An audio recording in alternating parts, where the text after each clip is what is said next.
In this guide, I'm going to show you guys how to remove the You May Like suggestions on TikTok. Let's get started. First, launch your TikTok app. Make sure you have already logged into your account. Now at the top right, you're going to find this search icon. Click on that.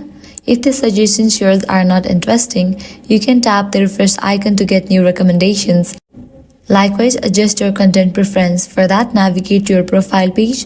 Click on three bars given at the top right. Click on the option Settings and Privacy. Now scroll down and click on the option Content Preferences. Now click on the option Manage Topics. From here, use the sliders to control how much of each topic you want. Slide right to see more of a topic, slide left to see less. Once you are done, tap Save in the top right corner. Next up, turn off Personalized Suggested Post. For that, head back. Now navigate to the option Notifications. Scroll to Personalized Post Suggestions. Turn off all these switches in this section.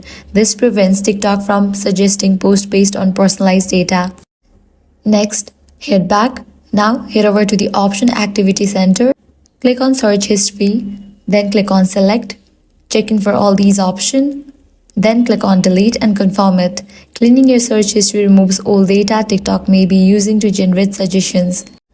Now you can head back to your recommendations page. Your suggestions should now be more aligned with your preferences, and that's it. These are some best ways to improve your You May Like suggestions on TikTok. If this guide helped you out, do not forget to like, share and subscribe. Thanks for watching.